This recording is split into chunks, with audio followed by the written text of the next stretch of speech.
Ну что же, всем добрый день, уважаемые зрители.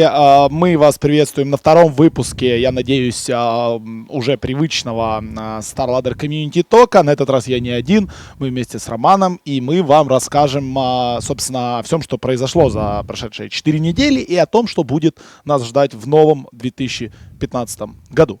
Начнем, наверное, с итогов 11-го сезона, регулярная часть которого закончилась, финалы которого будут проведены в январе в Киберспорт-арене. Итоги сезона. Китайский дивизион, азиатский дивизион, американский дивизион. Что тебя удивило, что нет?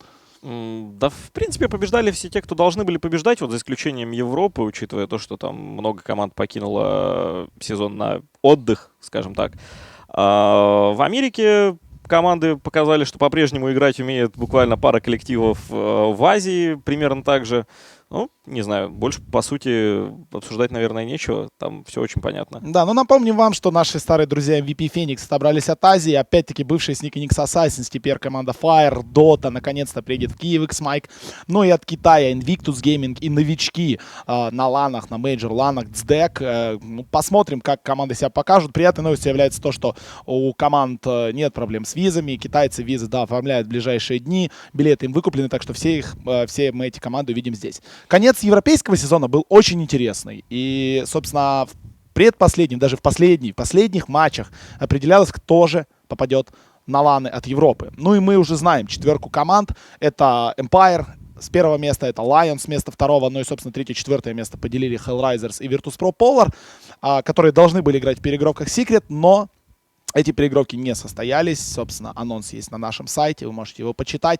Команда Secret изменяет свой состав, и казалось бы, это очень удивительно, это просто удивительно. Это самая удивительная вещь, которая могла произойти, наверное, в Нового года. Анонс этого изменения будет буквально на днях, опять-таки. Мы не можем вам говорить пока, как секреты меняют состав, но после изменения состава они бы не имели права по правилам турнира участвовать в лан-финале, поэтому ребята совершили вот такой себе фэрплей поступок и позволили командам Hellraisers и Virtus.pro Polar без переигровок попасть на лан-финалы. В принципе, лан-финал будет очень-очень-очень ровным.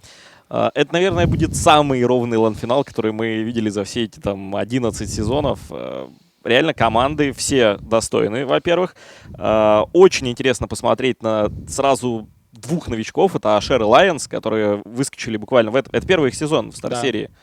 То есть ребята очень сильно постарались. Мне очень интересно за ними посмотреть. 15-18 января Киев Киберспорт-арена, ну и, конечно же, трансляция на Твиче и в Dota TV. Продолжим от интересных и веселых моментов к моментам не очень веселым. Курьер, который вы все получите за 10-й сезон, все обладатели компендиума. Мы 2 недели назад предложили для вас версию Курьера. Ну и, скажем так, щенок нашего доброго старого знакомого с 5-го сезона, Грилхаунда, вам не понравился. Ну, мы, конечно, учитываем ваше мнение, и сразу же после того, как мы получили очень много, скажем так, негативных отзывов о Курьере, мы приступили к работе над новым Курьером, над лучшим Курьером, и, собственно, прямо сейчас мы имеем возможность вам показать, собственно, что это. Опять-таки, Курьер буквально на днях будет добавлен в воркшоп, и если он вам понравится, ставьте палец вверх, и буквально на протяжении нескольких дней он будет добавлен в игру. В 12-м сезоне у нас... Да, в 12-м сезоне начинаются интересные вещи, потому что мы немного пересмотрели политику партии на все это шмотолюбительство. И, в принципе, будет очень много интересных плюшек. Во-первых, с билетом будет идти, как обычно мы привыкли вам предлагать сет. Сет это будет на известного вам героя Слардарчика.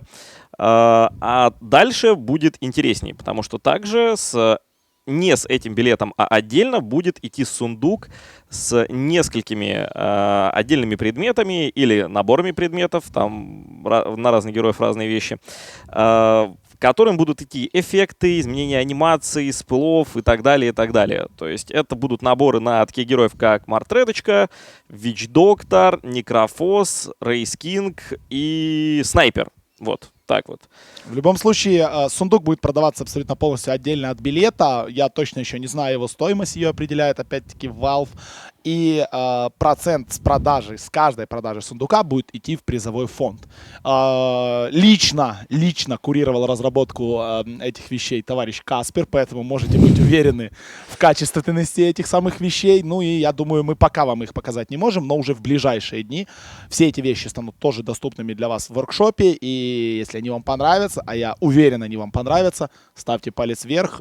Ссылочка обязательно на все эти вещи будет в описании к этому видео.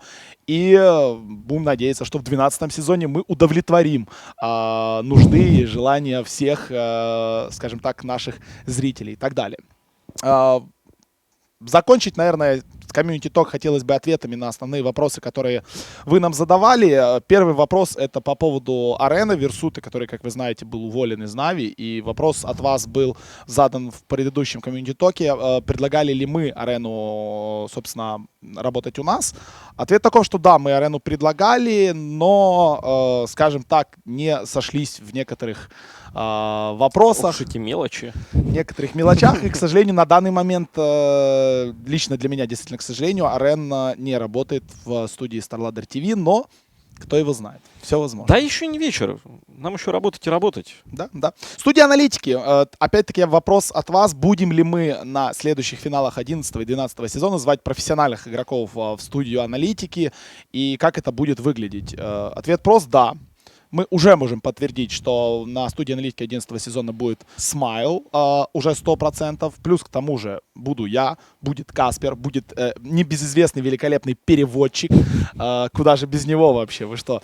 Ну и будем очень надеяться, что будут адекват и будет Витя Гатхант. Да, надеемся, что они к нам успешно приедут и что никаких проблем не возникнет, как раньше. Да, ну и еще был от вас очень интересный, волнующий многих вопрос. Планирует ли StarLadder менять место проведения финалов с Киев Киберспорт Арены на другие, более вместительные, скажем так, арены? Ответ прост: да. Мы планируем. В 11 сезоне, понятное дело, мы не сможем уже никуда переехать. Но в 12 сезоне ведутся переговоры уже, что в апрельские финалы будут проведены в намного более вместительной арене. И, скажем так, возможно, даже это будет не в Киеве. Вот так. Нормасик. Нормасик, да. Так что, может быть, финалы куда-то и уедут. Будем надеяться. Будем надеяться. Или нет. Черт его знает. Ладно, в любом случае, если у вас есть какие-то вопросы, если вы хотите что-то узнать из нашей внутренней кухни, как всегда, в комментариях на сайте к этой новости, Community Talk 2, оставляйте свои вопросы, самые интересные мы выпишем. И я думаю, где-то в середине января, наверное, уже после лан-финалов, мы опять-таки соберемся в этой студии и дадим ответы на эти самые вопросы, самые интересные. Ну и самое главное, воркшоп, лайкать надо что? Правильно, сетики нужно лайкать. Друзья, не забывайте, но, естественно, ссылочки и все возможные анонсы появятся как только, так сразу. Всем спасибо за внимание и встретимся в следующем комьюнити ток от StarLadder TV.